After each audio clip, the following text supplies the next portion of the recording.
Serdecznie zapraszam do odcinka 108 playlisty Mroczna Historia pod tytułem Potomkowie ludu Kanaan, część 45. W poprzednim 107 odcinku opowiedziałem o upadku Medów i potomkach Asyryjczyków. W tym odcinku opowiem o Filistynach. Filistyni byli starożytnym ludem o nieokreślonym pochodzeniu, chociaż niektórzy naukowcy twierdzą, że przybyli na wybrzeże kananejskie z Krety. Z Kretą wiąże się również nazwa Kaftor, dlatego też lud z niej pochodzący nazywano Kaftorytami. Według Księgi Rodzaju zarówno Filistyni, jak i Kaftoryci pochodzili od Misraima, syna Hama, syna Noego, a więc nie byli oni Semitami. Od hebrajskiej nazwy Filistinów, plistim, czyli przybysze, pochodzi nazwa Palestyny.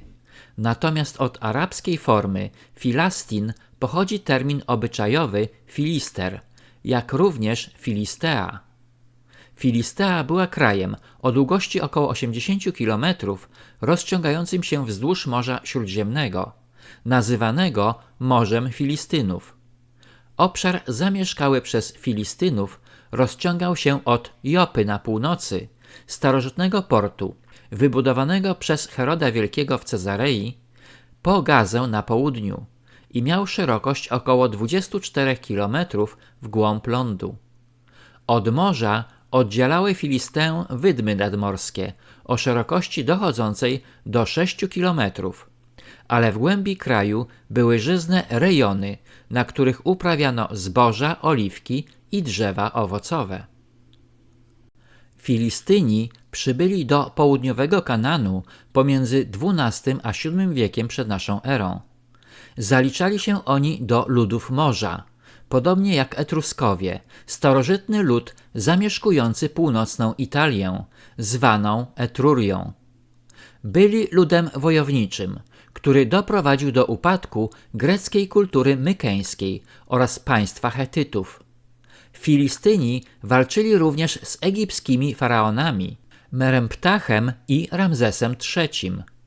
Kiedy wojska faraona rozgromiły Filistynów, osiedlili się w Lewancie i zasymilowali z ludnością pochodzenia kananejskiego. Wkrótce przyjęli wierzenia kananejskie i ich najważniejszymi bogami byli Dagon, Baal, Asztarte i Isztar. Według Biblii, za czasów Abrahama i jego syna Izaaka, Filistyni mieszkali w mieście Gerar, położonym w południowym Kananie, pomiędzy Gazą a Ber-Szebą. Ich królem był Abimelech, a wojskiem dowodził Pikol. Filistyni stworzyli konfederację miast państw, które w VIII wieku przed naszą erą dostały się pod panowanie Asyrii. Najważniejszymi miastami filistyńskimi były Gaza, Aszkelon, Aszdod, Ekron i Gat. W słowniku Nowej Biblii Douglasa z 1985 roku jego autorzy twierdzą, że Filistyni mogli pojawić się już około XX wieku przed naszą erą, kiedy nastąpił znaczny rozwój egejskiego handlu. Nie ma powodów, dla których wśród pierwszych kupców egejskich nie mogły się znaleźć niewielkie grupy Filistynów, na tyle nieznaczne, że nie zostały zauważone przez większe państwa. W VII wieku przed naszą erą Filistea została włączona do państwa nowobabilońskiego i straciła swoją niezależność. W III wieku przed naszą erą Filistyni ulegli helenizacji i stracili swoją odrębność kulturową. Według Biblii Filistyni należeli do wrogów Izraelitów. Nie praktykowali obrzezania i wyznawali politeizm. Kiedy Bóg Jahwe wyprowadzał Izraelitów z Egiptu w 1513 roku przed naszą erą, nie poprowadził ich przez Filisteę, aby uniknąć ewentualnych ataków ze strony Filistynów, gdyż Izraelici z kilkumilionową armią mogli stanowić dla nich zagrożenie.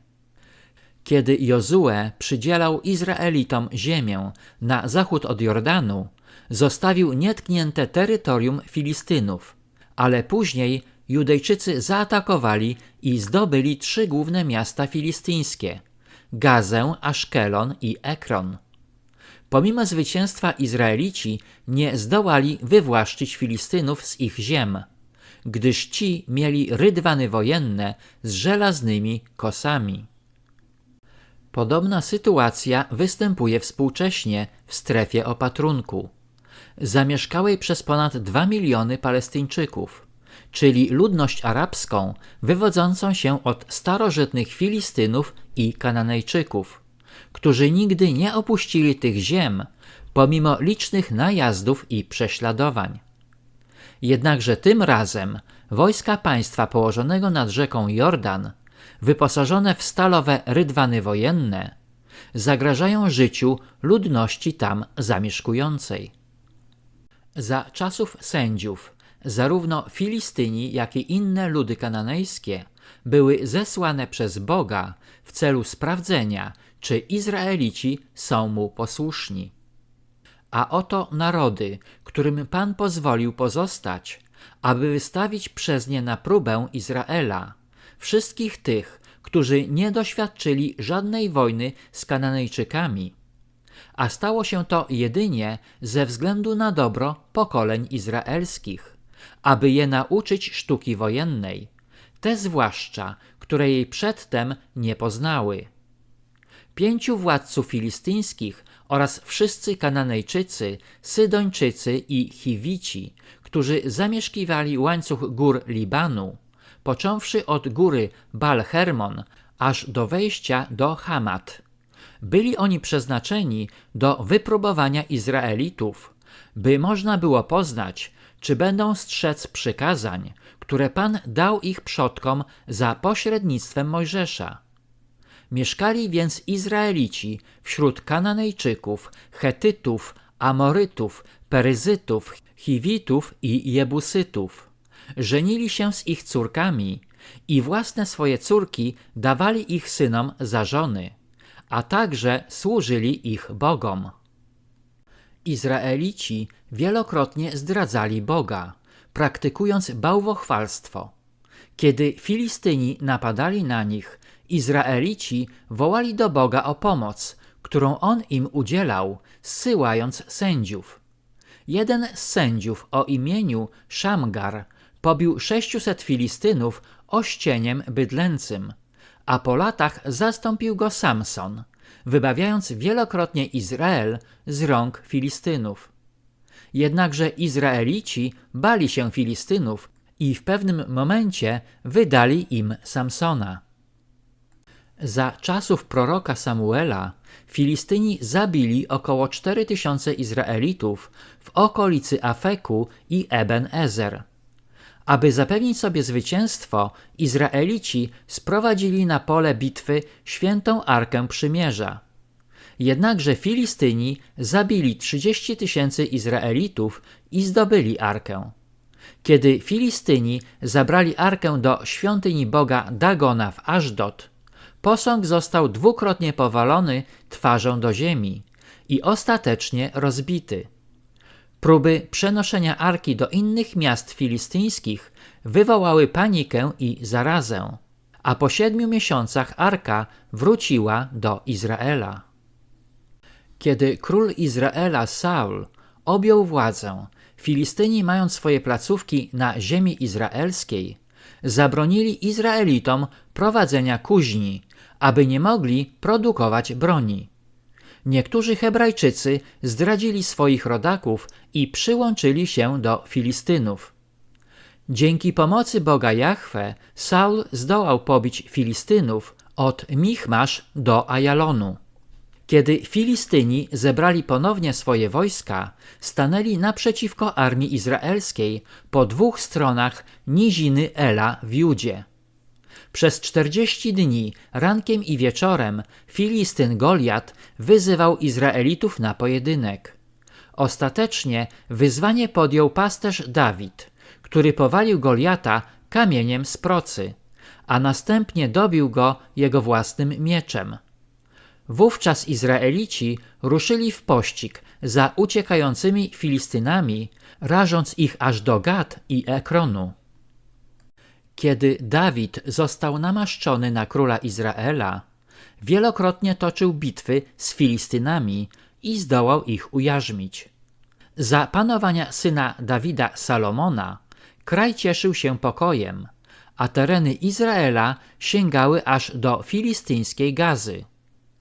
Wojny pomiędzy Izraelitami i Filistynami wybuchały wielokrotnie i prorok izraelski Joel zapowiedział, że ponieważ Filistyni sprzedawali synów Judy i synów Jerozolimy synom Greków, ich samych miał spotkać podobny los. Jednakże w tamtych czasach handel niewolnikami był powszechnie stosowany przez Filistynów, ludy kananejskie, jak i Izraelitów. Odkryte bogate domostwa filistyńskie miały kształt prostokąta lub kwadratu, z wewnętrznym zadaszonym dziedzińcem. Ściany domów były budowane z cegły. Filistyni grzebani byli na cmentarzach, w grobach wykopanych w ziemi albo prostokątnych grobowcach. Niekiedy ciało zmarłego układano w wielkich dzbanach lub w glinianych trumnach. Filistrami nazywani są współcześnie członkowie korporacji akademickich, którzy ukończyli studia. Filistrzy zobowiązani są do duchowego i finansowego wspierania członków czynnych, czyli studentów. Organizacje filisterskie powstały na początku w Niemczech, ale istnieją również w Polsce, a ich największe korporacje to Związek Filistrów Konwentu Polonia, Związek Filistrów Arkonii, Stowarzyszenie Filistrów Welecji.